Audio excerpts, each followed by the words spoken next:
Good afternoon. This afternoon and early this evening, we're going to discuss chapters 4, 5, and 6. Chapter 4, as you can see on your video monitor or on your PC monitor, it talks about ethics and social responsibility. Chapter 5 will talk about forming a business, which discusses the three forms of business that we know, sole proprietorship, partnerships, and then corporations. We'll also talk a little bit about franchising.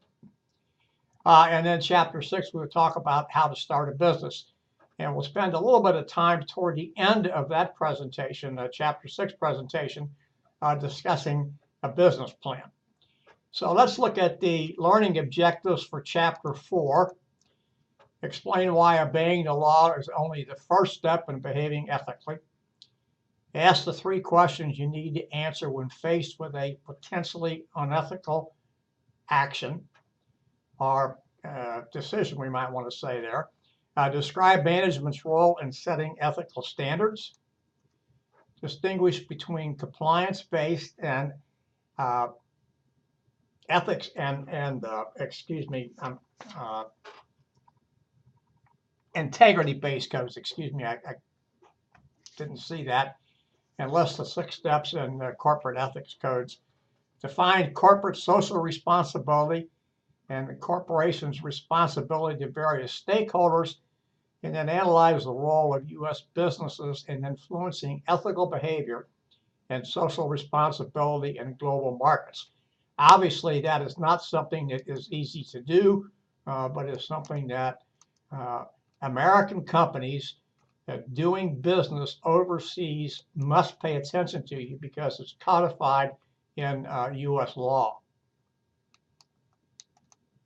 All right. We know we've had a lot of scandals in the United States. It's nothing new. Hello, Ms. Torres. Glad to have you here. I said it's not new. It's something we've certainly had for a long period of time. But I think perhaps it's become more prevalent in recent years, certainly since the Enron implosion in 2001, and then we had Adelphia, and we had WorldCom, and of course we've had Bernie Sanders. We've just had, and we don't think about this unethical behavior because it's not United States based, but it's certainly the big issue we've had with Volkswagen and the cheating on their diesel engines, saying that the diesel engines were not polluting as much as they did. So obviously, there's ways that we can try to restore ethical norms. That's to punish people who are miscreants, make accounting records more transparent. What that is saying is to make it easier for people to understand what companies are saying in their accounting. Now, we'll talk about accounting when we get to financial accounting, particularly, pardon me, which is meant for the general public when we get to chapter 17. And then we have to consider what is ethical behavior and not just legal behavior. Now, I always take time to make this distinction, and I want to make it right now while I have it on my mind, and that is the difference between ethical or moral and legal. In the United States, in the late 18th century and early 19th century, and up until the passage of the 13th Amendment to the U.S. Constitution, slavery was legal in the United States, and it was written into the United States Constitution. It was legal, but was it ethical or moral? Absolutely not. So we have to make that distinction. Simply being legal doesn't mean you're being ethical. Obviously, you want to do both. But sometimes we have to take a higher moral standard and look at the ethics of the question instead of just the legality. This particular slide just talks about Bernie Madoff and what he did. He built what's a an empire, if you will, was based upon what is known as a Ponzi scheme. Now, a Ponzi scheme, there's a little bit of information on that in the next slide, which I'll come up here, bring up here to see you. A Ponzi scheme really is what its premise is to get as many investors as possible.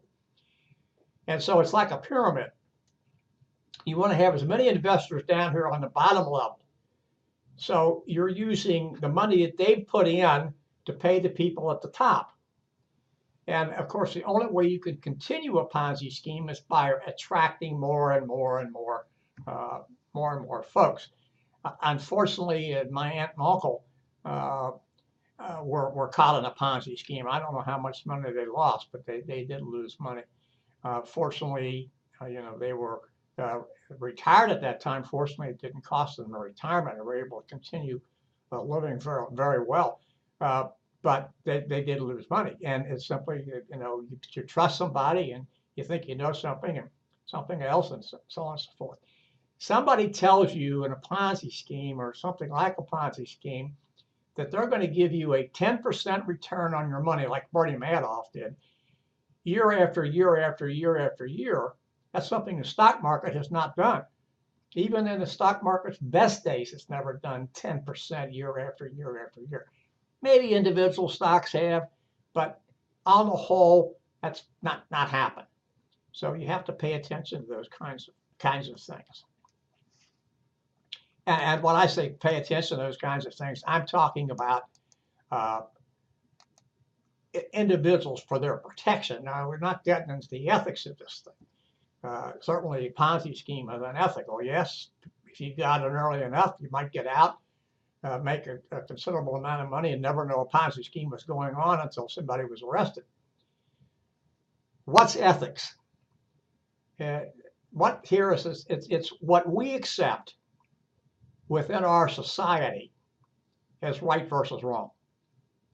It's as simple as that. We can't make it any more definitive to that. Now, if you're into a philosophy course that teaches ethics, there's a little bit more that goes into it. And we're not here to talk about the philosophical underpinnings of ethics. We're here to talk about ethics as it's practiced in the workplace. Here's some basic moral values that most all of us hold. I'm not going to read these to you. You can see them yourself, what's right, what's wrong. We certainly want to be honest. We want to have courage. We want to respect human life. What's on the other side is things like cheating and cruelty and cowardice and doing things that are nefarious. Those are not things that we want to do. Those are things that we don't accept. Ethics in you, and I guess the thing here we should say is that ethics begins with you. The cartoon that you see here is found on page 96 in your text. The student there is talking about plagiarism, and he says he doesn't know what it means, and so he's going to just copy everything off the internet. And that's a real problem that we have today, because too often people are interested in going to the internet and doing two things. And I'm not saying that people do this by and large or that they all do it, but enough people do it. As students many times will go to the internet and they will use things on the internet and then palm that off as their own work instead of citing what they found on the internet. That's critical. The second piece of this is, which is very important for you to understand, is you don't always know if everything on the internet is true.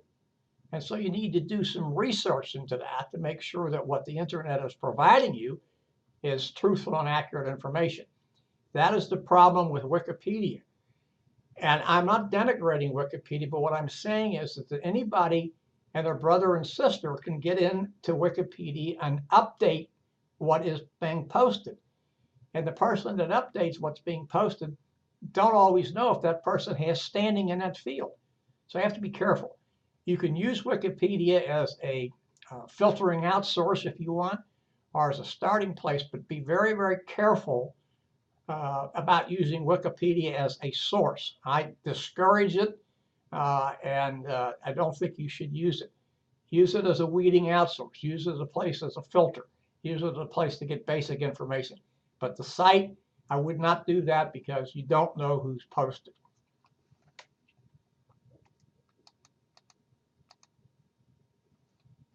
These are the 3 questions. You'll find these in your textbook that you should ask yourself when you're faced with a question and making a decision. Is what I am going to do legal? Is it balanced? That means is it fair to all those who are interested in this decision, or partners in this decision, or participants in this decision, or who will be affected by this decision? How will I feel about myself after I make this decision? And then I always like to add, and the text kind of mentions what I'm going to add here, but I say it a different way. I like to add, how will my family and friends feel about me after they see my decision broadcast on the 11 o'clock news on television? I mean, ask yourself those questions when you're going through this, and this can help you make the decisions that you want to make and make them appropriately and correctly. This just gives some bribery theories of whatever I like to call one of our gee whiz slides, and I'm not going to go into it and spend a lot of time on it. Just to let you know that companies have continually done these types of things, even companies we think a lot about. We need to pay attention to that, and to make sure that we're dealing with companies that are ethical, upright, and stand for what they state they stand for. A simple slide here. Ethics begins at the top. We cannot expect anybody in an organization to act in an ethical manner if they see their superiors acting unethically and getting away with it. It's as simple as that. This is what's known as, to me, as reciprocal trust. The boss trusts you. You want to trust the boss, and so you want to make sure that he's doing things that you would do. Trust between workers and managers, notice down here at the bottom, has to be based on a couple of key principles. Fairness. People are dealt with fairly, honestly, openness, and last, as it says down there, moral integrity. I don't normally like to read from slides and give you verbatim what you can read yourself, but these are very important things that we all must take, digest, and make sure we keep within ourselves. Even when we're not talking about ethics, we want people to be treated fairly. Although you could argue that fairness is a component of ethics. So it's very important that we're treating people fairly and above board. You know, if you want to admonish somebody, you don't admonish somebody in front of all their coworkers. You bring that person off to the side, you talk to them. That's being fair. And so this is what this is talking about here.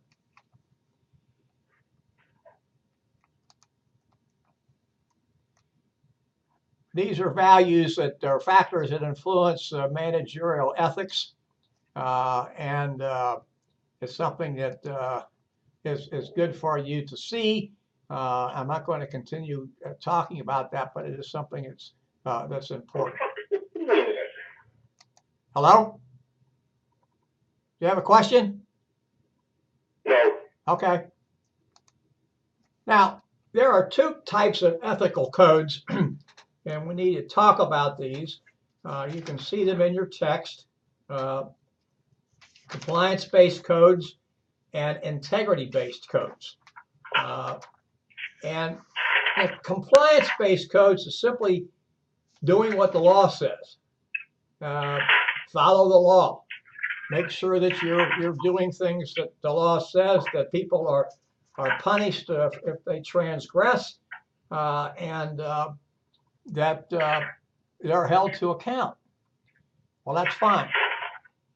What this next bullet down here says is we really need to move beyond compliance-based codes. That doesn't mean to say we still don't have to follow the law, but we need to have integrity-based codes. They're based upon the company's defining ethics. Now you can see a code of ethics here in the text on page 100 from Johnson & Johnson. Interesting for you to read. There's also the story about the Johnson & Johnson response to the Tylenol scare back in the 1980s, when there was a miscreant in the Chicago area going through and using a syringe and injecting cyanide into Tylenol bottles. Now, it was evident at the beginning that the Tylenol tablets were contaminated after they left the manufacturer's facility. So Johnson & Johnson was not culpable here. But Johnson & Johnson decided that they were going to help the public out, and they pulled all the Tylenol off the shelf and held a news conference, and the president and CEO of Johnson & Johnson said, we will not put Tylenol back on the marketplace until we can assure the buying public that the product is safe from transgression by other people. And that's where we got the tamper-proof bottles, et cetera. So what this is saying is we are taking a higher standard. This is what we stand for in this company. You know, and by the way, it doesn't have to be a large company like Johnson & Johnson. It could be a mom and pop shop. Although I can tell you that most of the time, if you walk into a mom and pop shop, you're not going to see a code of ethics printed. Some might. Most of the time, you probably won't. But that doesn't mean to say they shouldn't act ethically.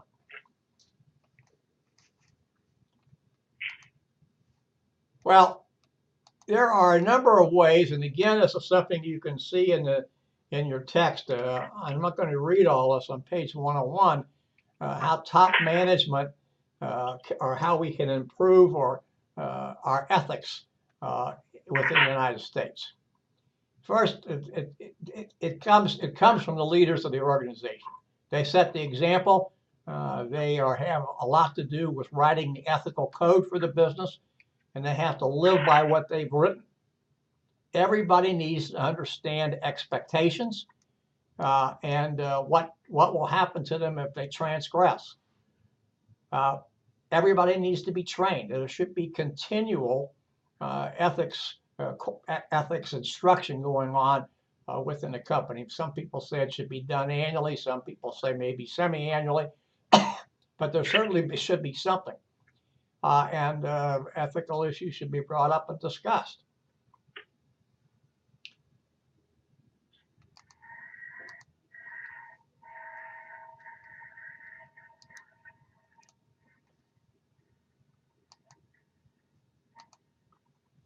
You should have an ethics office. Every large company should have an ethics office, and people should be allowed to communicate with them, those folks in the ethics office, without fear of retribution.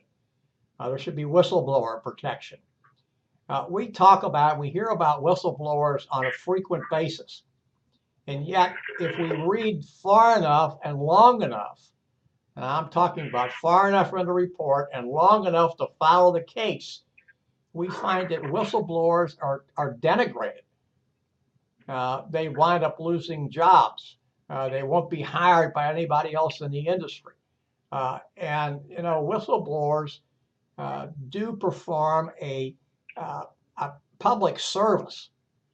Sometimes they're a little bit, people say a little bit too high bound and things of that nature. Well, that's probably true.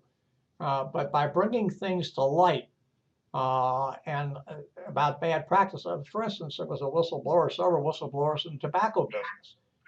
And the tobacco companies knew for a long time. But by the way, I'm a former smoker, so I'm not telling you anything that anybody's bothering me about that. I have some residual thing. I haven't smoked for a long number of years, some residual problems with my health. But the tobacco companies knew that what they were making was addictive, and it was harmful to your health, and yet they hid that from the public for years and years and years and years. Yes, people still smoke. probably shouldn't smoke, but they do. However, they're warned today as they weren't warned before. And finally, the ethics code has to be published. Everybody has to know that the ethics code is there. It has to be enforced, and companies should involve everyone who interacts with them in their ethics. In other words, if you expect your employees to act in a certain way, you should want your suppliers to act in a certain way. The folks that distribute your products in a certain way. And of course, you want your customers to act a certain way as well. Now, that's a little bit more difficult to control than suppliers and distributors. But certainly you want everyone in on the same and reading off the same page. So a little information about how to blow the whistle. I won't go over this too much, but what it does say is, and I think the important thing is to make sure that the information you gather is gathered within legal parameters. Don't do things that you shouldn't be doing to gather information to let people know about these instances. Then make sure you have all the facts correct before you decide to blow the whistle. The next thing that we talk about here, is corporate social responsibility. I want to tell you that I'm giving you a little bit of heads up. We're doing some changes to our business curriculum, and we're going to make corporate social responsibility, actually social responsibility, an integral part of the revised business curriculum when it's introduced in the next academic year. We think this is very important. It also aligns with one of Union Institute and University's core values. This is the concern that the business any business has for the welfare not only of its employees, but for the welfare of the community in which it operates. Notice again here what it talks about. Corporate social responsibility is a commitment to integrity, fairness, and respect. Well, yes, you want to have that with your employees, but you want to be able to do that in the community as well. For too long, we've seen companies do things that in some cases they didn't know they were doing, which was harmful to the community and to the environment. But when they found out and they continued to do it, it causes a lot of problems. For instance, the other day I was watching a piece on television and found out that the city of Los Angeles has 5,000 or more, or at least 5,000, pumping oil wells. Now, when you think of that, you say, oh, well, gee, that's not so much. But you're in a confined area, about 3 million people, and you have a lot of pollution being emitted. Something should be done about that, most likely. I'm not denigrating anybody here. I don't know who the owners of these oil wells are, but it's that type of issue that we're talking about here with corporate social responsibility. Notice what it says down here at the bottom, that those folks who are in favor of corporate social responsibility state that a business has a responsibility to the community in which it operates, because without that community, that business wouldn't exist. If you didn't have those people supporting the business, providing the employees and maybe in tax abatements and things of that nature, well, you probably wouldn't be there. So shouldn't you be a good neighbor, for lack of a better term, and act responsibly to both the community and to the environment in which you operate? I would think the answer is yes, that you should. Whoops, excuse me. Now, corporate social responsibility also includes things like corporate philanthropy and social initiatives.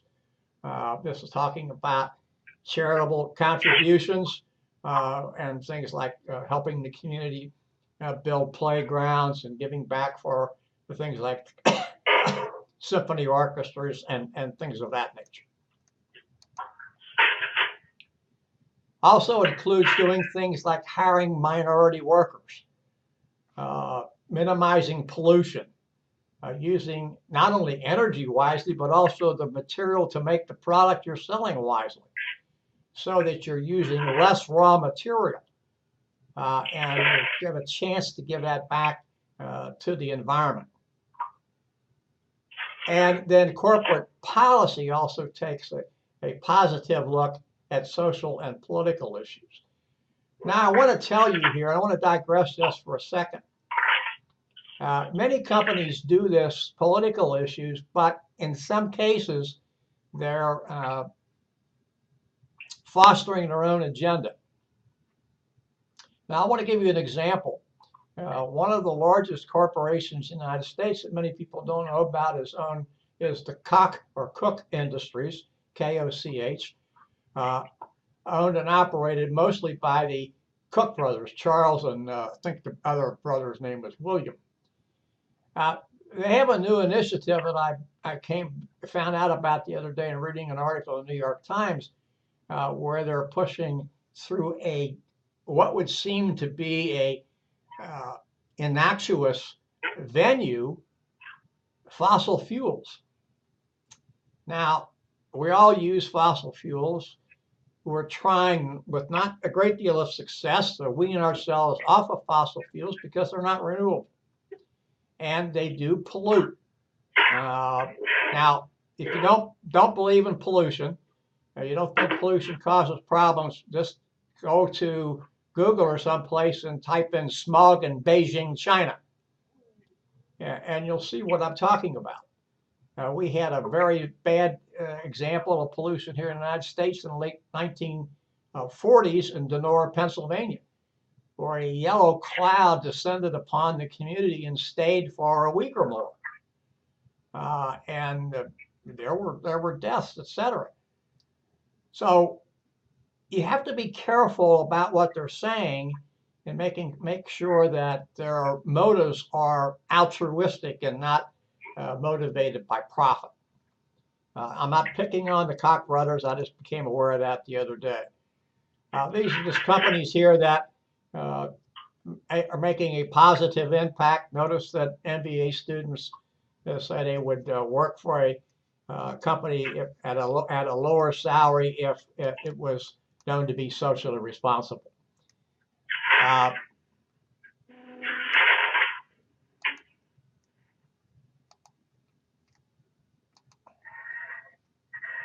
President Kennedy enumerated 4 basic rights for consumers. Think of this as the buying public, which we all belong to. The right to safety, the right to be informed, the right to choose, and the right to be heard. We have people in this country who believe that all of that's not true, and that we should not have things like the Consumer Protection Agency and things like that, because if we let business and the markets alone, they'll police themselves. I wish that were true. The unfortunate fact is that it's not.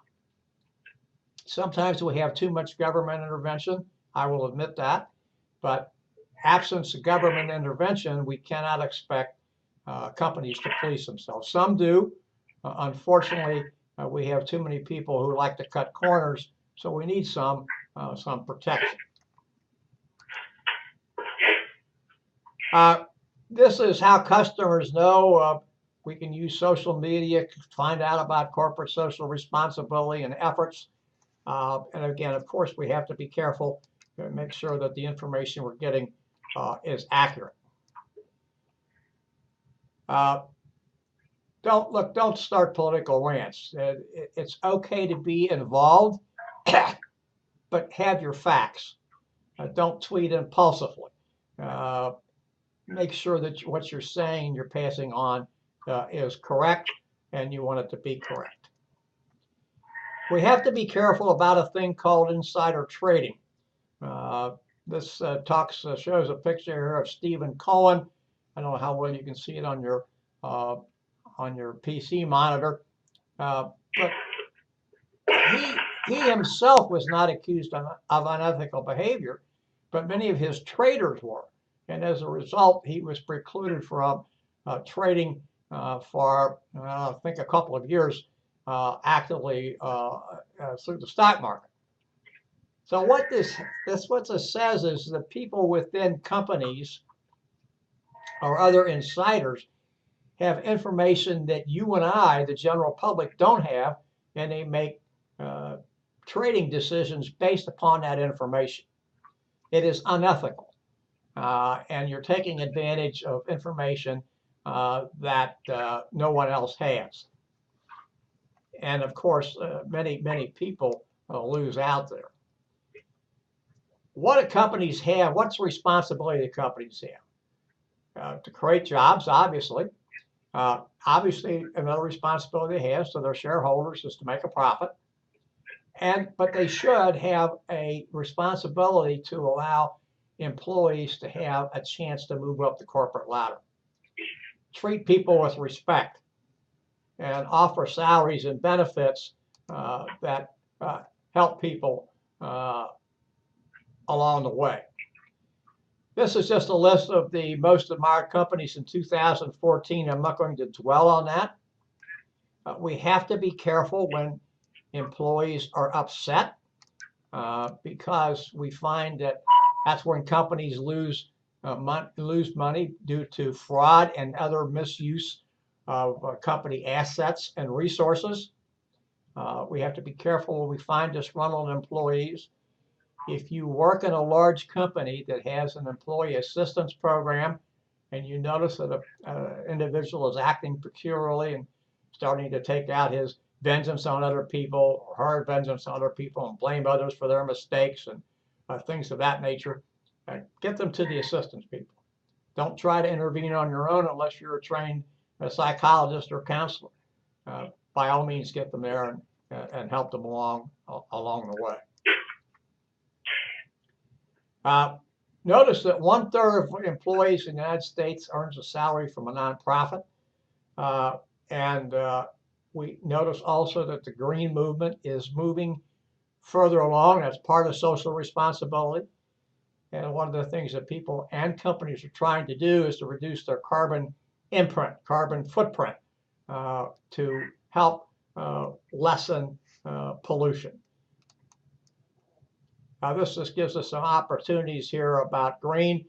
And notice that the last bullet talks about in about a little over 10 years from now, as many as 40 million green jobs will be created.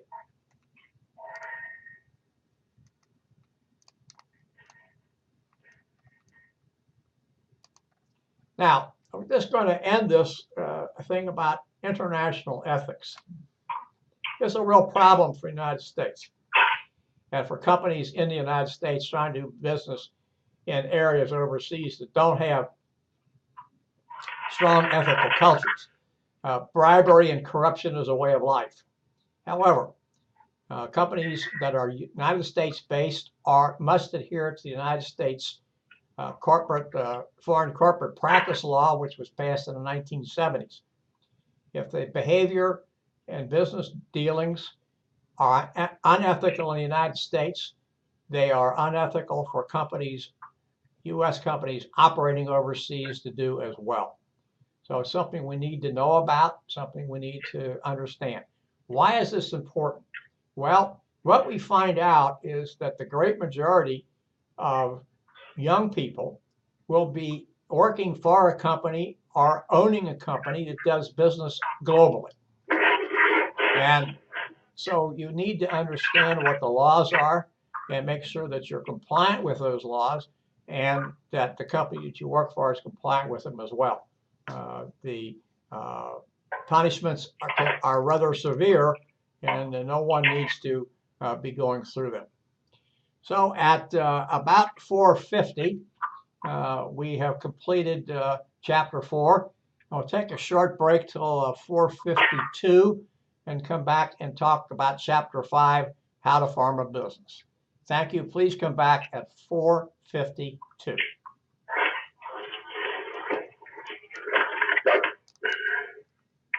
Dr. Reed. Yes? Yes.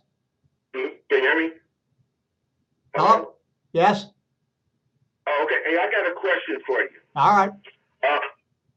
The book I'm studying out of is the 10th edition. Is it that much of a difference? Well, no, it isn't, but you should pay attention to the syllabus. The 11th edition is the one you want. Yeah, I know it, but I didn't have the money to purchase the book at the time, and I already had this one, so I had started using it. Well, okay, there's going to be some differences. I don't know how much difference there's going to be, but there's going to be some difference. It's not going to be major. But I don't want to sound like I'm preaching to you, but it's never a good practice to have an outdated edition because things do change in edition. There's new things that come up to be presented to you, etc. As far as the assignments go, you're probably going to be okay, but you're going to be absent some information that is newer than what was in the 10th edition. Okay, well, I'll try to get a hold of the other book. Well, what I would say to you is that since you already have that edition now, to stay with it. If you want to get the other one for your own edification, that's fine, but I wouldn't make a big change right now. Okay, I just was wondering if it was going to affect the work that I'm turning in. Well, I can't give you specifics. I have the 10th edition on my shelf here as well, but there are new things that come out on a continual basis, and that's why the books are updated. There's some complaint that books are updated too often and it costs students money, et cetera, et cetera. And I understand that and I appreciate that. However, what happens to me as an instructor is if I tell you or anybody else, okay, we're going to use the 10th edition, after a certain period of time, the publisher, whoever the publisher happens to be, in this case it's McGraw-Hill, they don't make it available anymore. And so, I could probably say, okay, we can use the 10th edition for 6 months after the 11th edition comes out, and it's okay. But after a while, you can't get it. Now, yeah, you can go to Amazon and get the 10th edition or go to Half Price Book or places like that and get it. And what I say to you is that in any textbook, not just this one, in any textbook, things change. Information changes. They give you new spotlights and things of that nature. So that what they're trying to do is keep the information current and relevant and not outdated. And for instance, I showed you a slide here before that was dated 2014. That's already almost 3 years old. Had I used the 10th edition, it probably have been 2011 or maybe even 2010, which may have made that information completely outdated and irrelevant. So that's all I'm telling you. I'm not. You already have the 10th edition. Don't go out and get a new one. But be careful about that because in some textbooks, from edition to edition, you have radical change, and I can't always tell you when that's going to happen. It's not so much radical in what I'm using, but it could be in other ones. So you just need to be careful about that. Okay, thank you. Thank you. Okay. All right. Chapter 5, How to Farm a Business. Now, what we're going to do is we're going to compare and contrast the advantages and disadvantages of sole proprietorships. Now, we're going to describe the differences between general and limited partners and compare those advantages and disadvantages as well. We're also going to look at the advantages and disadvantages of corporations and then try to summarize the differences. Now, I say summarize, we're going to do that, but we may not do it like one-on-one here. The difference between C corporations, S corporations, and limited liability corporations. We're going to define and give examples of the 3 types of corporate mergers and explain the role of leveraged buyouts and taking a firm private. And finally, we're going to well, there's 2 finally, so excuse me, I didn't go far enough. We're going to outline the advantages and disadvantages of franchises and discuss the opportunities for franchising. Look at some of the global challenges of franchising, although we'll see that again later in the text. And it will also look slightly at cooperatives. These are the major forms of business ownership in the United States. Sole proprietorship would mean one person running it, often referred to as mom and pop shops. Partnership, when there are two or more people legally responsible for the business and they become co-owners. Remember, two or more, you can have more. And then a corporation is notice here it uses the word legal entity. It's also known as a legal construct. A corporation does not exist outside the law. Now, somebody's going to say, well, wait a minute. Kroger Company's down the street here in Cincinnati. Their headquarters are Fortune 500 company. I can take you right down there and show it to you. No, you're going to show me the people that work for Kroger and the equipment and things of that nature. You can't take that Kroger outside of that legal entity, that legal construct, and say it exists. If we didn't have that concept in our mind, there would be no Kroger Company. Not as we know it. Okay? I hope I made that clear. I hope I didn't muddy the water. Forms of ownership. This particular slide can be seen in your text, figure 5.1 at the bottom of page 120.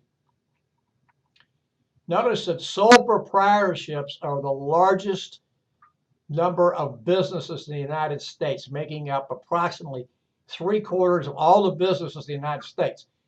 Now, I want you to think here just for a second. Sole proprietorship does not mean just one person. It means it's owned by one person. Doesn't mean there's only one person working for that company.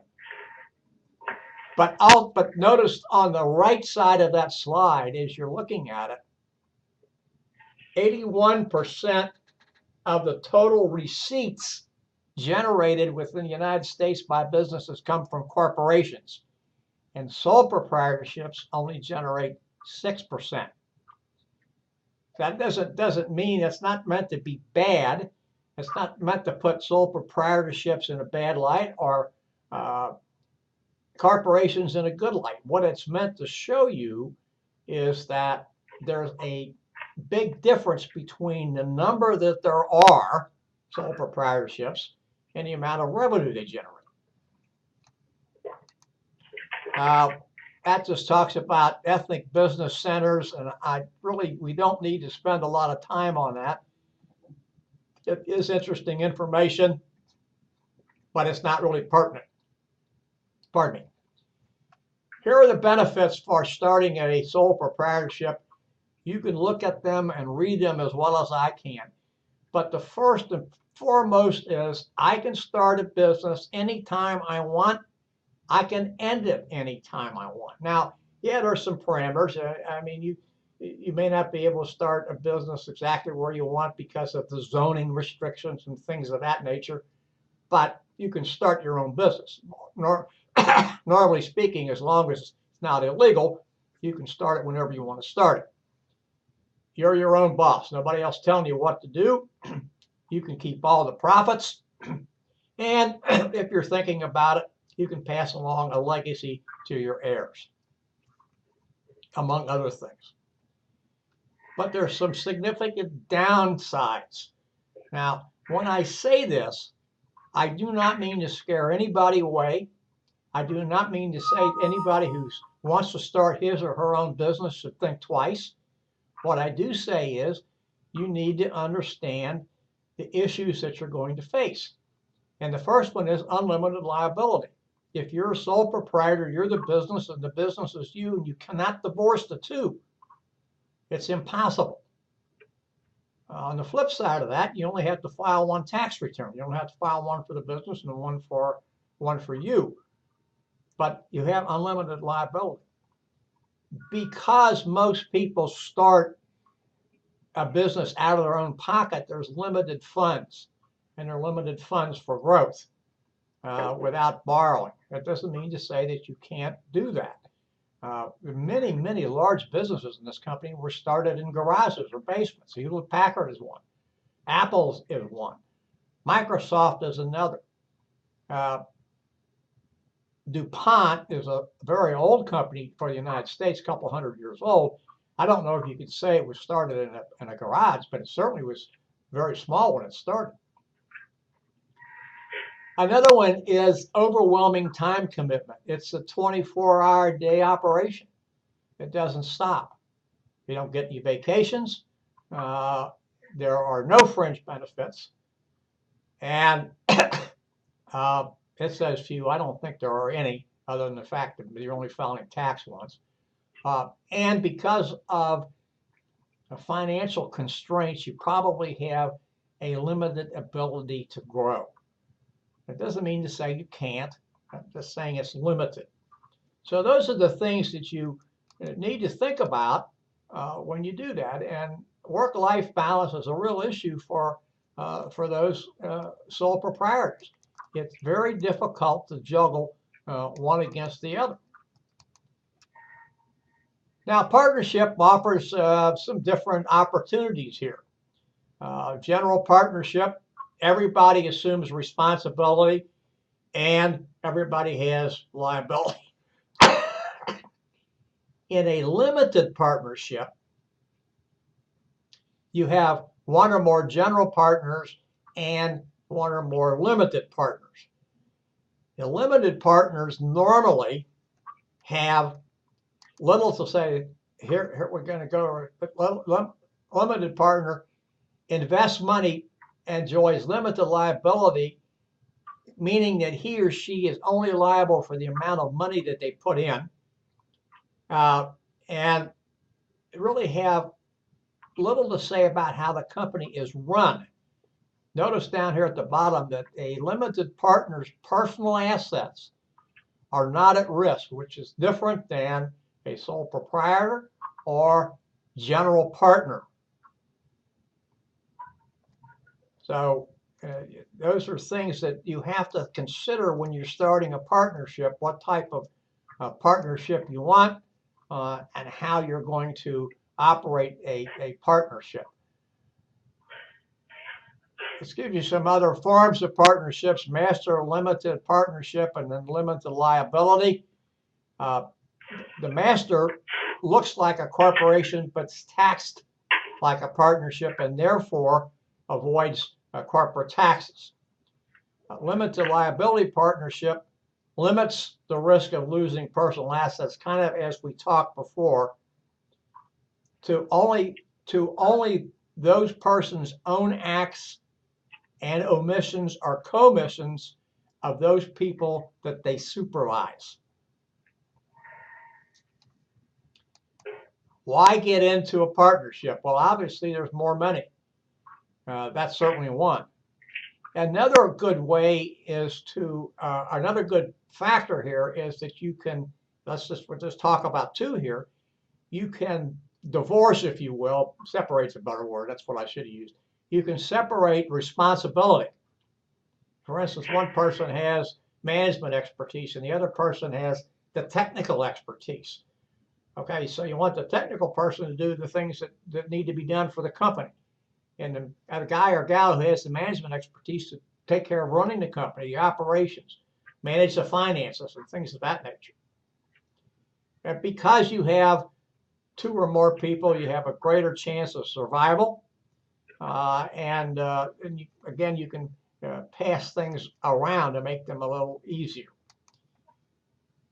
Again, unlimited liability. Now, with the provisions that we put in before about those in limited liability partnerships and general, et cetera, obviously those come into play. But for the most part, unlimited liability. You have to divide the profit. Now, obviously, if one person puts in more money than another, that person may be entitled to a greater share of the profit, but that won't happen unless that's written into a contract. And I can tell you, if it's written into a contract, if both people are putting in equal amounts of work, that difference between one person getting more money because he put or she put greater resources in, meaning money, that's probably going to wear thin after a while. So anything other than a 50-50 division is going to cause problems somewhere down the road, and you have to be careful about that. Obviously, you can have disagreements, and because it's a partnership, normally with a contract, it can be difficult to end the business. Now, this particular slide talks about how do you pick your partner. And notice it says right there at the beginning, there's no such thing as a perfect partner. And any of us who are married, and by the way, I've been married to the same person for many years and was never married before, neither was she. There is no such thing as a perfect partner. And I think she would say that about me without any fear of retribution, and I probably wouldn't disagree with it. So you have to be careful about how you pick that. Notice what it says. The first thing it says right there on the slide is, do you share the same goals? If you don't have the same goals, the same long-term goals, how are we going to reach whatever we want to reach? You're probably going to have problems from the beginning, not somewhere down the road, from the beginning. Oh, it may be under the surface for a little while, but it's not going to take long to bubble up. Do we have complementary skills, or does that person bring skills to the organization that I don't have? Is it going to be a good relationship that way? What kind of a person, and that talks about decision making here, but more than that, it's what kind of a person is that person? Is he or she outgoing? Or are they more of an inward person? You could have a real conflict of interest there at the beginning. You two can get along, but then in the working relationship, pardon me, as things mature, you're going to see that there's some real issues here, some real dichotomies. And you really need to do as best as you can to find those out ahead of time before you get into business, and then things blow up in your face and the other person's face as well. The last one down there at the bottom, I'm not sure you can see that. I'll see if I can raise this slide up just a little bit so you can see it. The last one I want to talk about is there mutual trust? Pardon me. If you don't trust that person, don't go into business with them. If that person is prone to do something that you don't like, don't say, oh, it's going to get better over a period of time, because it won't. You know, it sounds like I'm on a soapbox preaching, and I don't mean to be that way, but it's important because you're making a decision that's going to affect your life for a long period of time, and that person's as well. And if you do have to terminate the business for whatever reason, you want to walk away being friendly.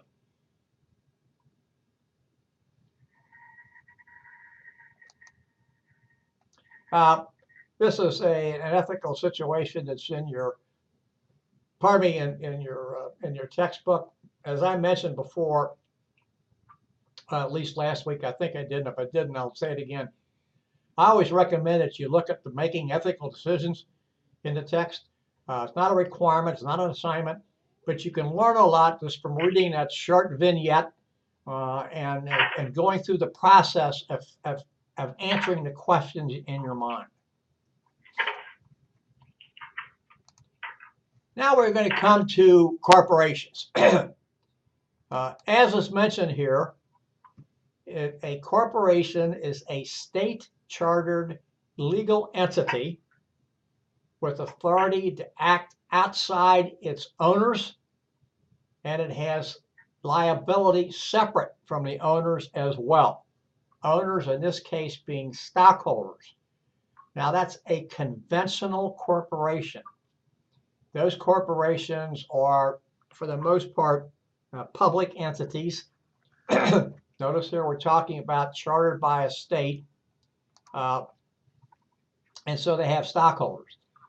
Now, many companies go private. One of the largest companies to go private recently was that I think we'd all be familiar with, Dell Computers. And companies do that for various and sundry reasons, and I'm not going to get into why Dell did that. But once a company goes private, then some of the requirements are not quite the same. Pardon me. For the most part, however, Dell still has stockholders. It's just not the same as in a publicly traded company. A lot of advantages. We talked about limited liability at the beginning. Because of size, it can raise more money. It does talk about here something I don't like to see. It says perpetual life, and that does not necessarily hold true. But possibility to exist longer than a mom and pop shop or a partnership is obviously very great. You can change ownership very easily because of size, because of the number of resources. It's easier to attract talented employees. And of course, the last thing is there's a separation between ownership and management. And of course, that causes some contention, which we're not going to go into right now, but it's something that we need to think about, especially if you're a stockholder when you're voting for issues that the company wants you to vote on all the time. Now, this particular slide talks about how owners affect management, and you can see this in your text at the bottom of page 129, figure 5.5. The owners are the stockholders. They elect the board of directors. The board of directors hires the management team, CEO, and usually the CFO, Chief Financial Officer, Chief Information Officer, etc. And then you have officers that set the corporate objectives, etc., management people who supervise employees, and then you have the rank and file employee at the bottom. These are largest corporations in the United States. It may not, even though this text is relatively new, that listing may not be accurate. It may be a little changed around. And one of the reasons it may be changed around is you notice a couple of companies on there are petroleum companies, Exxon and Chevron. And you know that the price of oil, crude oil, has dropped. So it's right around $54 a barrel now. It might be a little bit higher, but it dropped even lower than that for a long period of time. Whereas a couple of years ago, it was trading at over $100 a barrel. So that will change corporate value and size and things of that nature. These are the largest privately owned corporations. The Koch brothers and Koch Industries that are on there that I mentioned before are Cook, Cargill, that you probably know about, PricewaterhouseCoopers, public supermarkets that you would know about if you lived in the southeastern part of the United States, etc. Pardon me. Corporations, of course, have some disadvantages. That initial cost is the initial startup cost, be very huge. Double taxation, which we'll talk about in a second. Obviously, the size, difficult to terminate, change thing, and obviously a conflict between the stockholders and the board of directors, something that happens quite frequently. What they mean about two tax returns or double taxation in some cases is a corporation is taxed on its earnings, and then if it pays dividends, those dividends are taxed as income to the stockholders. In other words, the stockholders have to pay on that. That's the double taxation. That's something that is a concern. There is an initiative, and has been an initiative, although it's not gone very far, to change the corporate tax structure in the United States to make it more amenable to corporations, keep them from moving outside the United States.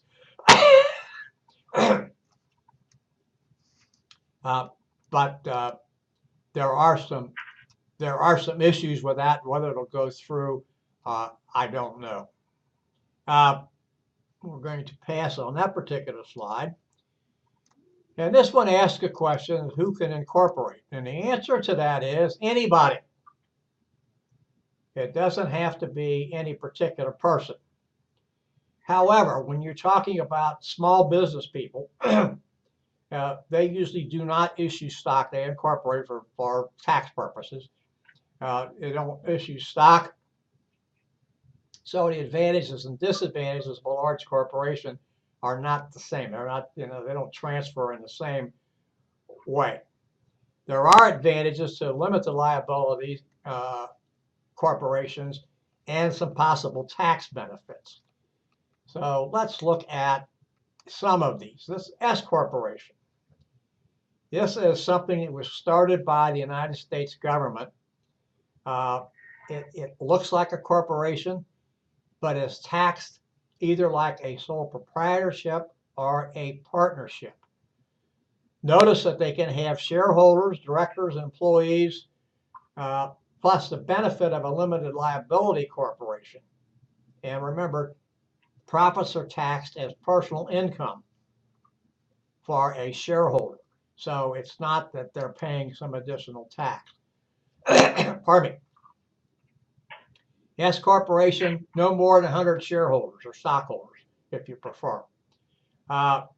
Notice that the shareholders must either be U.S. citizens or permanent residents of the United States. One class of stock, we'll talk about different classes of stock later on in the course, and no more than 25% of the income can come from passive sources, such as rent or dividends on investments, etc. Notice also, if the S status is lost, it cannot operate in that capacity for at least 5 years. Now, this is a limited liability company or corporation, similar to S, but without eligibility requirements. Again, limited liability, choice of taxation, it means either corporate or individual. Flexible ownership rules. Notice flexibility of distribution of profit and loss. And then they can also operate in a flexible manner.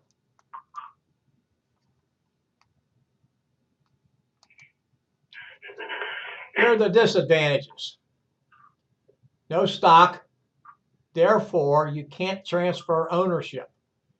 In other words, what this means is I own stock in a company and I decide I want to sell the stock and get my money back plus some kind of profit. Once I sell that stock, I am no longer an owner in that company. And whoever buys that stock or whoever's, because there could be more than one, buy that stock now become owners. But in this situation, there is no stock, so I cannot transfer ownership. Fewer incentives, some taxes to be concerned about, a lot of paperwork, and a limited lifespan. Now, mergers and acquisitions, sometimes we get these terms mixed up. A merger is, and I want you to think of it in this way, is two equals joining forces to form one new company. Two equals joining forces to form a new company. An acquisition is just the reverse of that. That is where one company purchases property, obligations, assets, etc. of another company. And that other company, we'll call it company Y, is melded, merged, enfolded, if you will, into company X. It no longer exists as company Y.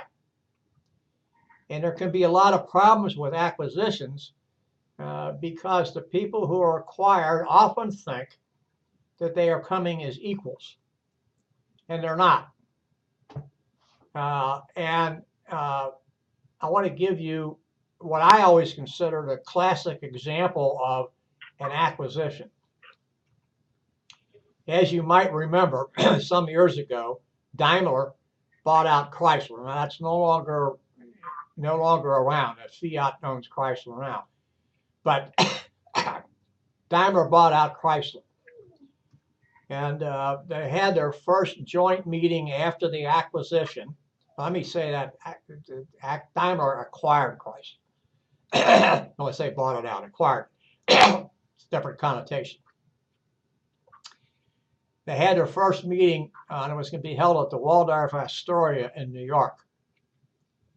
Every Daimler executive who was to attend the meeting was chauffeured to the meeting in a private limousine by him or herself.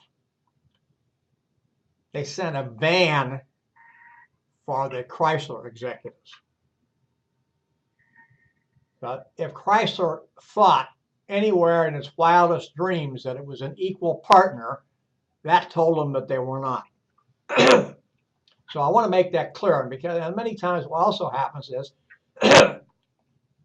people will be working side by side, somebody from the old company and somebody from the new company, and somebody from the old company will say, we want to try to do something this way, and the person from the acquiring company will say to him or herself, maybe out loud, why should we pay attention to you? Because if your ideas were any good, your company'd still be in existence, and it's not any longer.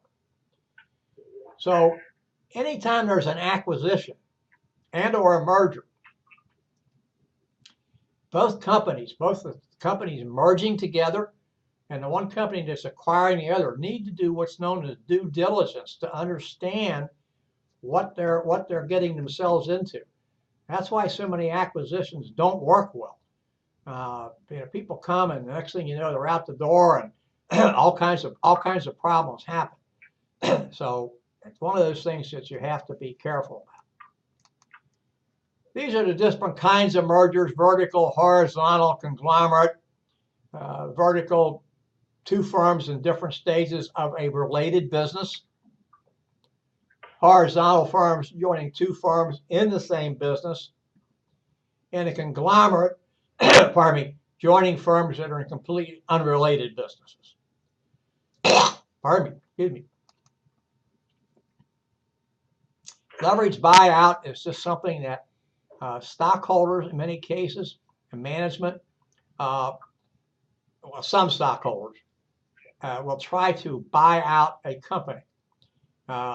Notice here they try to buy out stockholders, or some other stockholders will try to buy out the remaining stockholders, known as a leverage buyout. I'm not going to get into how popular they are or anything else, because that's not really something we have to be concerned about in introduction to business. Just to know that they're there, that they happen on a frequent basis, and there are a lot of people can be affected. Franchising, and this is part of a business, how to farm a business in a way. Most people that get into franchising become a franchisee, are sole proprietors. That's a way for them to get into business. It's a good idea because the success rate for a franchise staying in business is greater than a normal startup. Problems that we have about startups, and we see a lot of statistics about startups going out of business at a pretty high clip. One of the problems we have with that is that the data is not as accurate as we would like to think it is. For instance, somebody might retire, and he or she decides, I'm not going to pass this on to my children. I'm not going to have somebody buy me out. I just want to get out of the business. I want to close it. That's considered a business failure. It's not a business failure. The guy or gal to say, hey, I want to retire. Another situation could be that a person started a business and sees that he has or she has a greater opportunity to start a different business. So they start the different business and they close the old one down. That's not a failure either. You want to be the presenter, Mr. Colvin? Huh? You want to be the presenter? A presenter? Well, you've typed in a message down here that says, can you make me the presenter? No, I'm sorry, I didn't. I moved my mouse. Oh, well, okay, but that's what it says. I don't think you want to be the presenter. Oh no, I'm sorry. That's okay. That's want to make sure. There are some advantages of of franchising. You're going to get management and marketing assistance from the franchisor.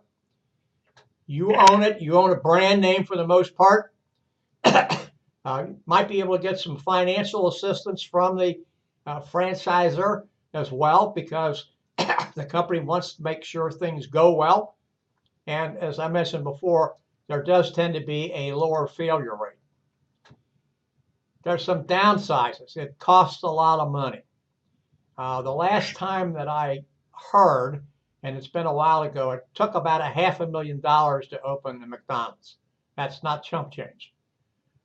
Shared profit, what that simply means is that I have to pay the franchisor a royalty on my sales. So however much, it might be 1%, it might be 2%, whatever's in the contract.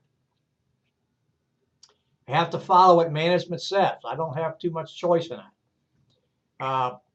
There's a restriction area.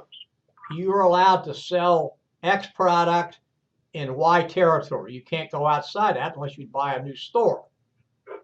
And of course, there's always people who are putting up franchises that aren't worth anything. We don't want to go from there, and we want to go on. There are a lot of minority-owned franchises. There are things like home-based franchises. Obviously, you're working from home. You have to be careful about that because you have to be, and we'll talk about this later on throughout the course too, you have to be of a mindset that says, when I cross this threshold, let's say from my dining room to my den where I have my work area, that's business. Anything on the other side's family related, and I'm not going to do family related until I come back over there. And you have to be able to divorce yourself of that and be pretty, what do I want to say, rigid oriented. Now, rigid is the wrong term. You have to be pretty much, the word's not going to come to me. But you have to be able to do that, to divorce family from work. Of course, you're isolated. You have long hours and other things. That's whether you work from home for a company or you have a home-based franchise. E-commerce franchising, same way. You have some problems there. Really not too much different from anything else you have in the other areas. Obviously, conflicts can erupt, et cetera, et cetera. And if I could get down here, I'm not sure that I can.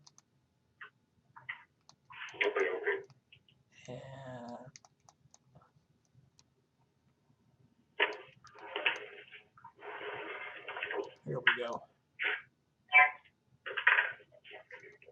Still can't get there where I want to be. Here we are. Cooperatives. Number of cooperatives around worldwide. There are many, many, many. These are really democratic organizations because it's only the people who belong to the cooperative that have a say-so on how the cooperative is operated. They elect their managers, etc. These businesses are owned by the people who use them. It's as simple as that. We find farmers cooperatives and things of that nature, and they work together for mutual gain. Don't want to spend a lot of time on cooperatives, but that gives you some kind of an idea about them. We are at 5:29. We are finished with chapter 5. We'll come back and talk about chapter 6, which is how to start a small business and entrepreneurship. So let's come back at 5:32. Thank you.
All right, 532, Chapter 6, Entrepreneurship and Starting a Small Business. Let's look at our learning objectives.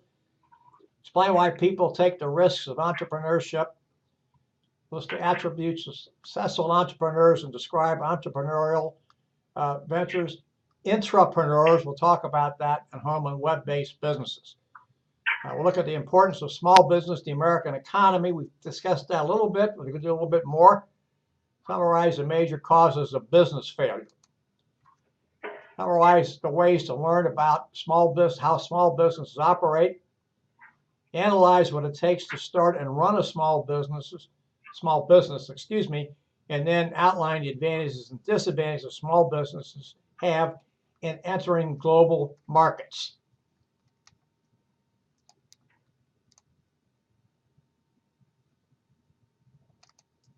Well, we talked a little bit about this in Chapter 1, about what an entrepreneur is. We're just going to restate it. This is a person who takes a risk of his or her time and resources to start and operate a small business. There are some notable entrepreneurs. You can see these folks listed on page 152 at the bottom. Some that you know, some that you've heard of, and some that you may not have heard of. You might want to start your business right away. Here's some reasons. You don't have a family. You can survive on few funds. You don't have people interrupting a career path, or you're not interrupting your own career path. And then you can use your alma mater to help you in some respects. Now, what I didn't say was starting a business right out of school, but that's what we're talking about.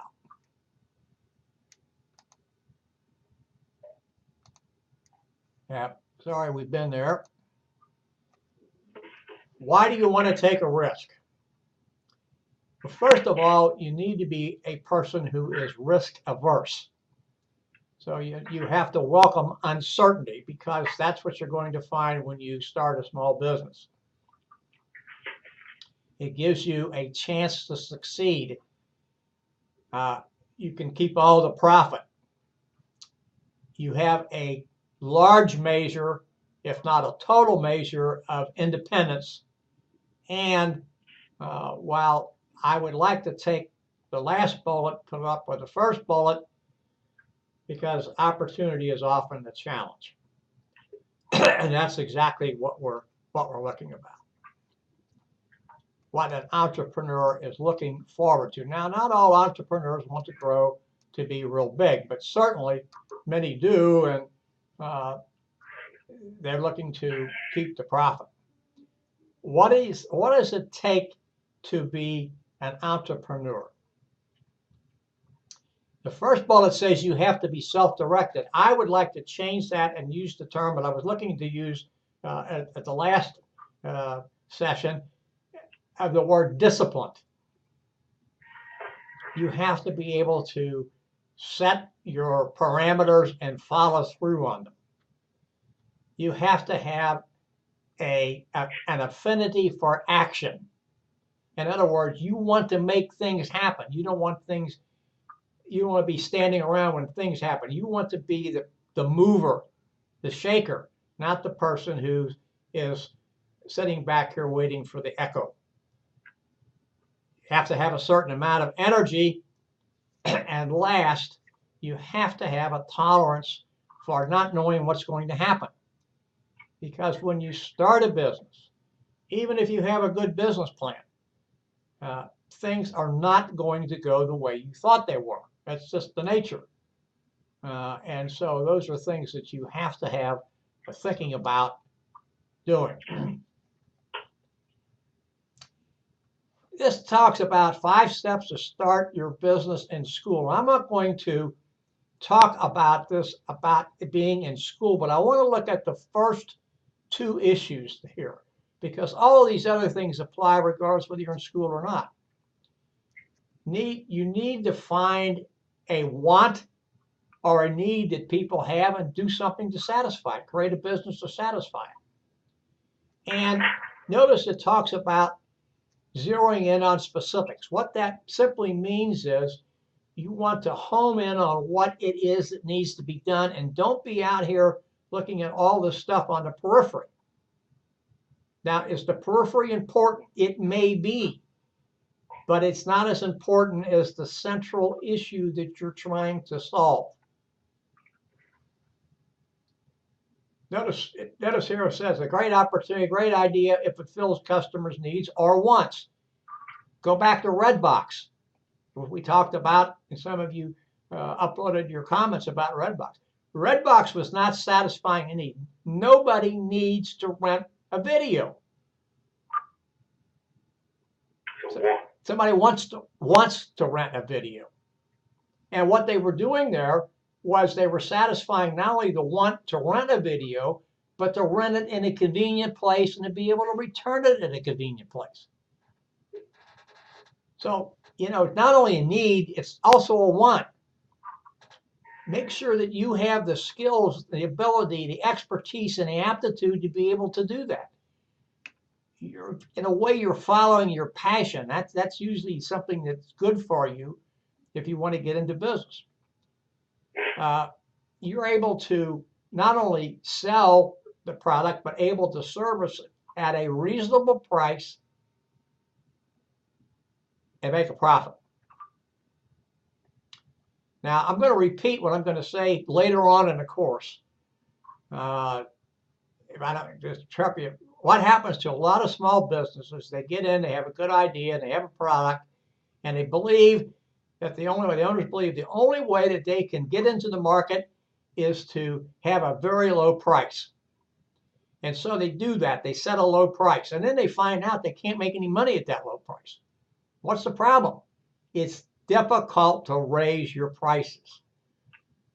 So small companies do much better in the long run at having a reasonable price and then differentiating themselves on something like service or follow-up or whatever it happens to be. If you set the price too low and you can't make any money, you'll be out of business pretty quickly. So a low price is not always the best. You know, you can't compete with the Walmarts of the world on price or Targets or somebody else. And obviously, the last one down here at the bottom, I'm going to say it a little bit different. You need to strike while the iron's hot. Don't wait around. If you have a good idea, get it into the marketplace as quickly as you can, because if you don't, somebody else will.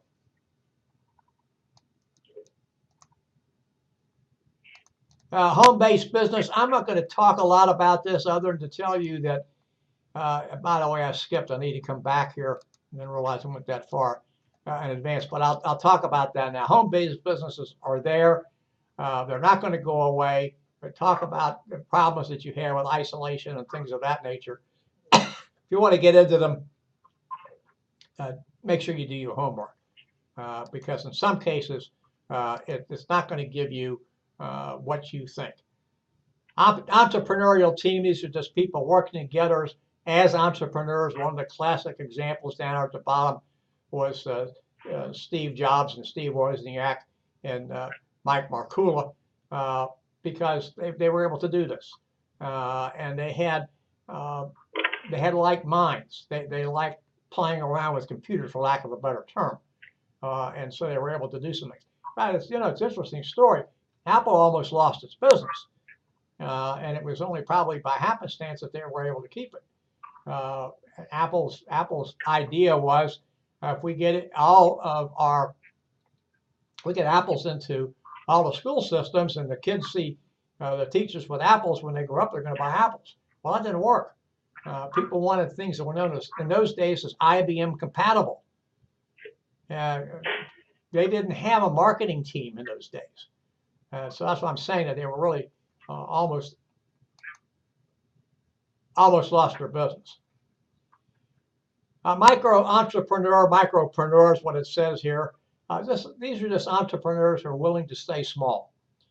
Something that they want to do, they feel satisfied with it.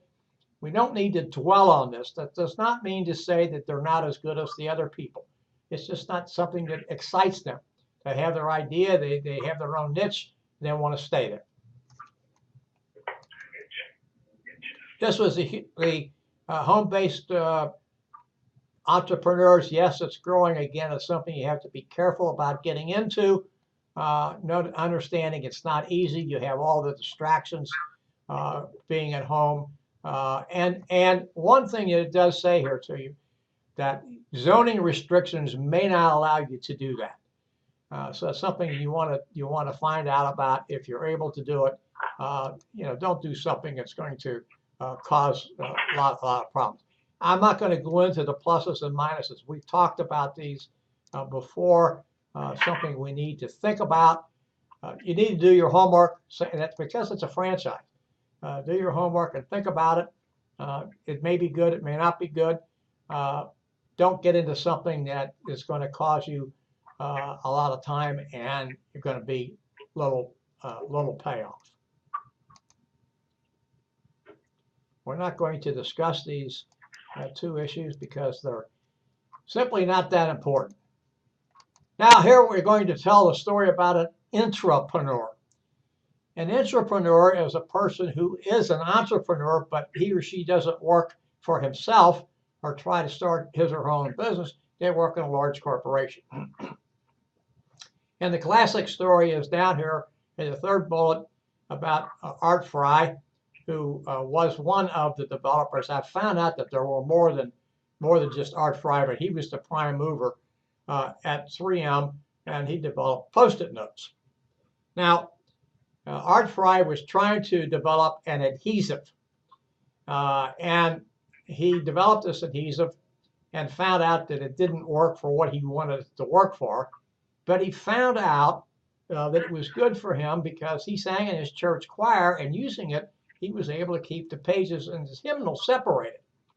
So he thought, well, this is a good idea. And I'm going to send it to my bosses and say, well, look at developing this. And his bosses just rejected the idea out of hand. Now, what's strange about that? Well, 3M has a very long history of promoting entrepreneurship within its company. And if you come up with, you work for 3M, Minnesota Mining and Manufacturing, makers of Scotch brand cellophane tape. If you work for them and you come up with an idea that they like and they think that's a potential for marketing, you'll be given a place to work and a budget and maybe even some employees and some resources in 2 years to bring the product that you're working on to the market. If after 2 years that proves unsuccessful, you go back to your old job, no questions asked, and nobody's going to give you any static about it. So it was very unusual for them to reject something out of hand. So then what Art Fry decided to do is he decided to start sending these people notes, and he'd attach what we now call Post-it notes to them. Well, they thought that was a pretty good deal after first rejecting it, and they decided they go ahead and they start making this product. So they made the product, and then they called their distributors in and said, here's these Post-it notes, and we'd like for you to take X amount and sell them. And none of the distributors wanted to do that. So 3M got another bright idea. I don't know who did this, whether it was Art Fry or somebody else. They got the list of the executive secretaries of Fortune 500 companies and sent them all letters with Post-it notes on them.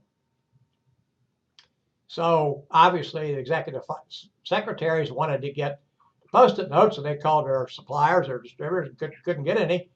And so all of a sudden now everybody was looking for Post-it notes, and you know the rest of the story. So here we have a person who was trying to develop an adhesive, didn't work, but worked for something else. And then we have a company that says, okay, we're going to make these things, and then they can't get their distributors to buy them to sell, their vendors. And so they had to go to another tactic.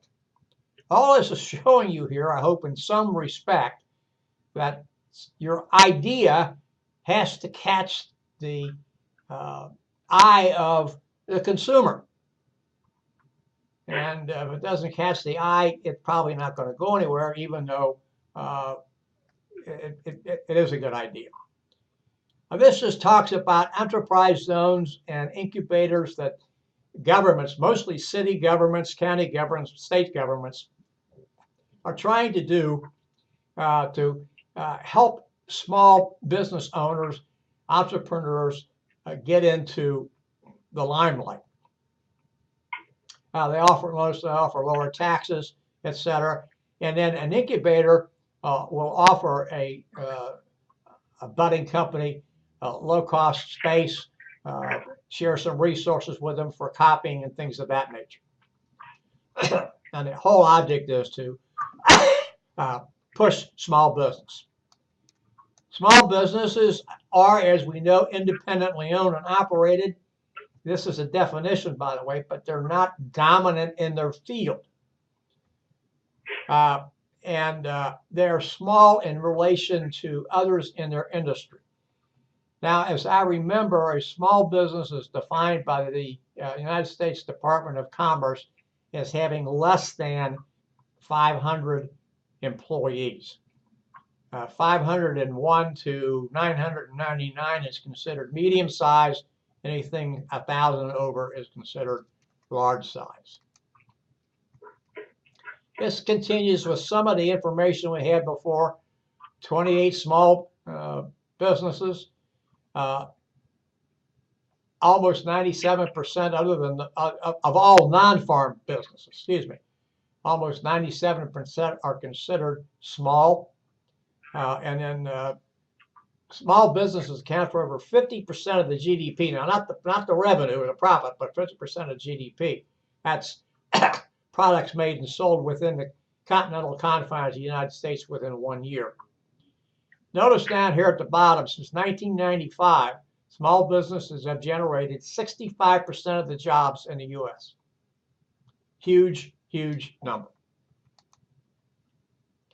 Small businesses are more personal, and they can give almost immediate response to issues.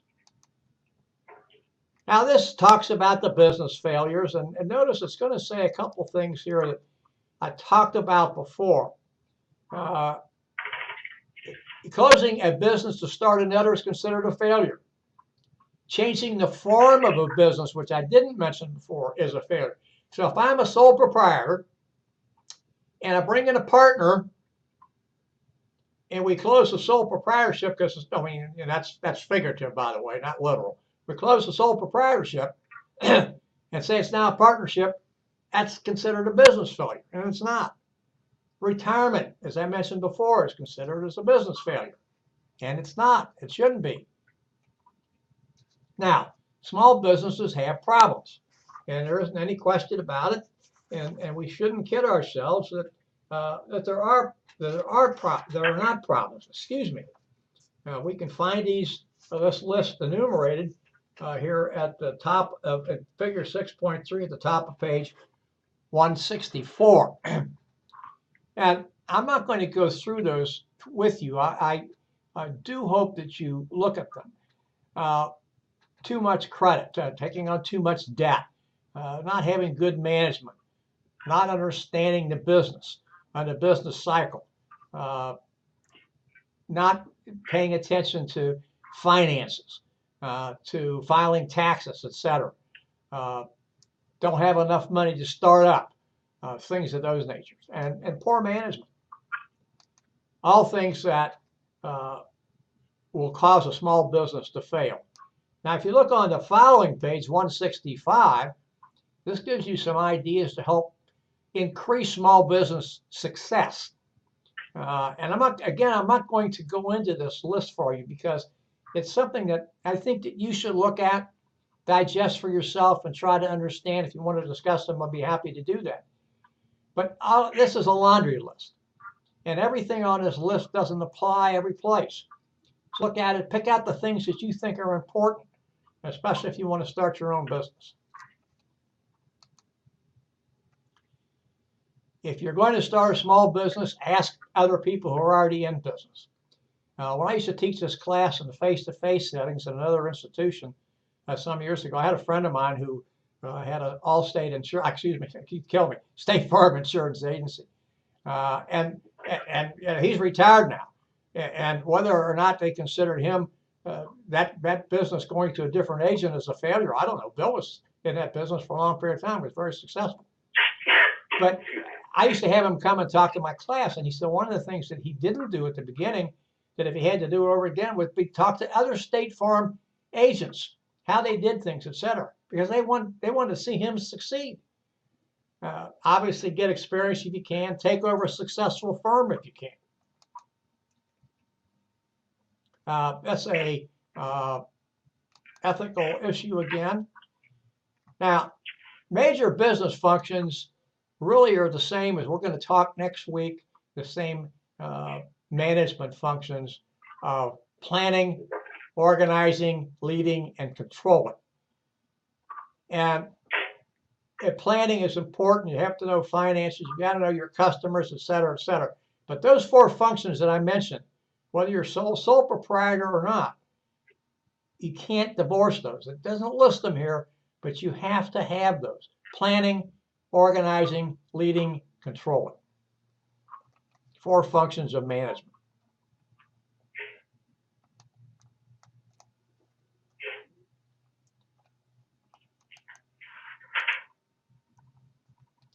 Now, this is the biggest part of this particular segment that I want to talk to you about, and that is a business plan. Every business should have a business plan, and especially a small business.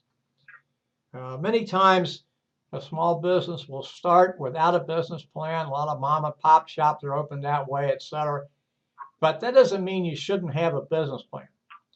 A business plan is a roadmap. It outlines what you want to do, where you want to go, and how you want to get there. And it breaks down for you, for the business owner, responsibilities. This is what I have to do. This is what we're going to have somebody else do. Here's where my funds are going to come from. Here are my customers. Here's my market, et cetera, et cetera. Notice the second bullet. A business plan forces the business owner to be specific about what he wants or she wants. They're writing a detailed plan. If you're trying to get funds from a lender, you're going to have a business plan. Otherwise, you're not going to get funds. Now, there's some people that say, oh, I don't pay, some lenders, especially venture capitalists and people of that nature, I don't pay attention to business plans. That may be true. Maybe they don't. Maybe they lend based upon what they hear, what they see, what they like, what their mood is for that day or whatever. But that doesn't mean you shouldn't have a business plan. A business plan simply tells you what you need to do. Now, is the business plan static? Absolutely not. It's something that can be changed over a period of time or changed as is needed. But you should have some basic parameters. And it should lay out certain things. Now, this is not something that's done by whim. It takes time. So that's why maybe many small business owners don't do a business plan at the beginning. By the way, if you get the Pillow Pets, pay attention to what they talk about business plan in that video, which you're going to look at this week. So it takes time to prepare. I'm going to come back to executive summary in a second. Getting the plan into the right hands, especially if you're talking about trying to acquire funds, startup funds, or funds for expansion. You've got to get it to the right people. Now, if you're going to be a vendor of some kind, you're going to sell somebody else's product. You need to have it to the person that you're going to sell their product. This is what I intend to do. Here's my market. Here are the people that I know. Here's my expertise. Here are the expertise of my management team, my technical team, whatever happens, my marketing team, whatever it happens to be. Now, the executive summary is critical. The executive summary is probably the only thing that a traditional lender or venture capitalist is going to take time to read, because his or her time is precious. And they're not going to go through most business plans. It could probably be in the neighborhood of 25 or more pages. And so they're only going to take the time to read the executive summary. The executive summary is always written last. You write the plan, then you write the summary, because the summary tells the people this is what's in the plan. If you write the summary first, then the plan has to conform to the summary. So you write your plan, then you summarize your plan. That's what it was to want to do. And the executive summary has to, and I'll always use this word next, the executive summary has to sing. It has to make an impression on the people that you want to pay attention to it. Otherwise, it doesn't make any difference what you've done. Finally, in writing the writing the business plan, the plan should be written by one person with input from anybody else who is going to be involved, but written by one person and one person only. You don't want to have mix and match, because you're going to get different styles, you're going to get different word structure, you're going to get different sentence structure, et cetera, et cetera. One person with input. Obviously, you can get family in your business, but you've got a lot of problems here because it is family. People don't want to clarify expectations. They don't want to discuss what people are supposed to do, et cetera, et cetera. All that has to be written down. Whether that's in a business plan or someplace else makes no difference. That has to be written. Don't presume that because you're related, everything is going to go well, because it probably won't. Here are some sources of capital. Obviously, what you saved up, you can get money from relatives, people you used to work with, banks, et cetera, et cetera. There's two kinds of investors. There's an angel investor. Well, there's more than two kinds. Angel investor, and then there's also people who are known as venture capitalists. Angel investors are a little bit different. You'll see them listed here in your text. They're people that will help you and are not looking to get a profit back right away. They not say they don't want their money, but they don't want their profit right away. Venture capitalists are people who are interested in investing in new business, but they want their money back as quickly as possible. Sometimes, notice here in the slide, that they'll lend money in exchange for 1% of the business. I always like to relate a story. A friend of mine who's been in the home security business for as long as I've known him, which is more than 30 years. And he has had it started with a friend and business associate, started his own home security business. Or actually, I should say they started a home security business. And they were successful. But they borrowed some money from some venture capitalists. And before they had a chance to pay back the venture capitalists came calling and said, "We want our money." And the only way they could do that was to liquidate the company. So what I'm saying to you is, if you want to start your own business and you want to get a venture capitalist, make sure that you understand that those people are not only there to help you, but they're also there to make money. And as soon as they see the opportunity to get their funds back, they may ask for that to happen. Don't mean to say that they're bad people. You just need to understand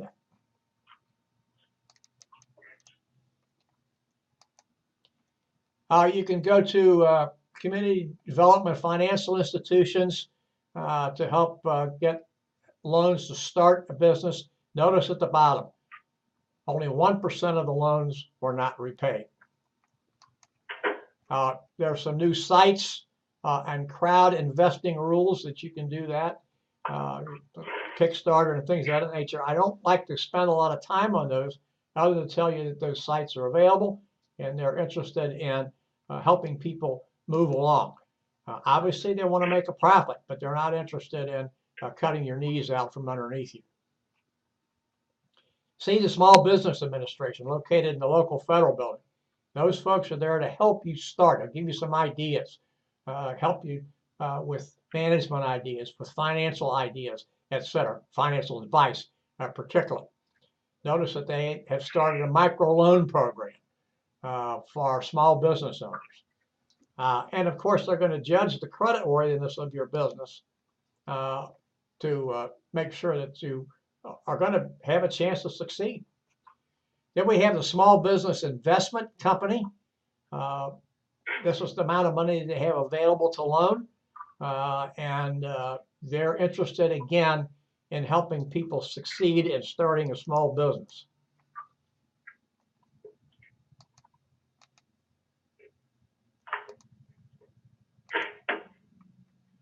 You also have small business development centers. Notice that they're a joint venture between government, pardon me, the federal government and states. Again, they're there to help you evaluate what you want to do, give you advice, etc. To be successful, you have to know your market. And if you don't know your market, you shouldn't start into the business. It's as simple as that. You know, you can say, oh, well, a mom and pop shop opened up on the corner and they've been very successful. Well, they had an idea that there was something that wasn't being served, and they could do that. You know, if you go to a convenience store, you're going to pay a lot more money for the product than you're going to pay at Kroger or some other supermarket. But you go to the convenience store because of the name, convenience. It's easy to get to. It's on your way home or whatever. And they normally have what you want. Yeah, you're going to pay more, but it's the convenience that causes you to shop there.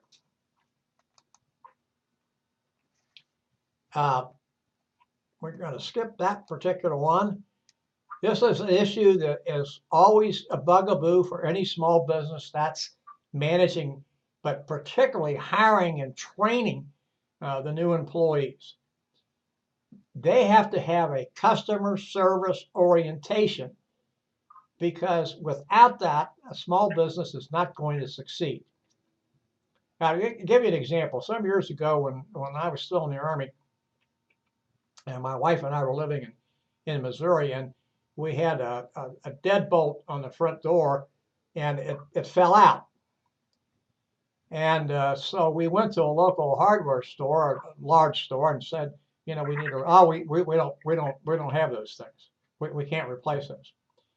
And so we're coming back home for a trip, and our son worked for older son worked for a small hardware store. It's still in business, been in business for a number of years. A different family, but the store's been in business for many years. And we were talking to the owner and just happened to mention to him, and he said, oh yeah, he said, I've got something like that. So he brought the thing out, brought a sample out, and showed it to us. He says, only one way you can put it in. It goes in this way, and here's how it works. And he said, now I can't sell you this one because this is my sample, but I'll order one for you. And I think, you know, it was less than $10.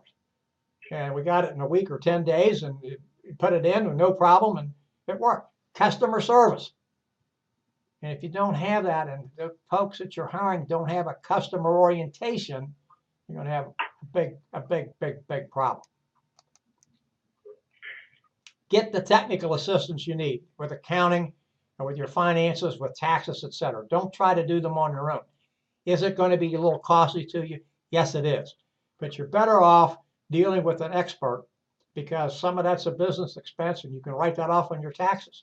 It's better to have that kind of expertise than to try to do it on your own. The same as for legal help. Get a lawyer. I mean, don't try to think that you know the law yourself. You'll find out pretty quickly that you don't. You need to understand business law, but don't try to understand the legal business. Market research. You have to know your market. I've kind of talked about this 4 or 5 times. You need to find out what the market needs. You need to be in that market. You don't need to be in every other market in the world. You need to be where you need to be, not someplace else. And you need to have what the market wants and needs. Otherwise, you're wasting your time.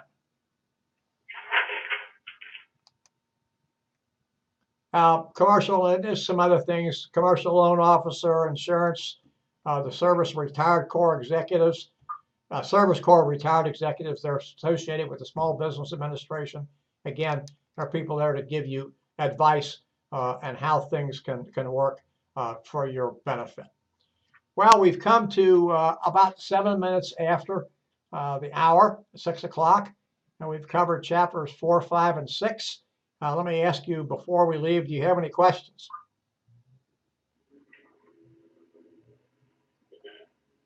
Hello? Oh, no, I don't. All right. Well, then if you have some questions, you can certainly send me an email. I'll be glad to answer them. Otherwise, we'll Okay. talk to you next week. It's going to be, as I mentioned to you in an email, a little bit later next week, probably about 4:45 before we start. Okay, thank you. Thank you. Good night. Have a good night.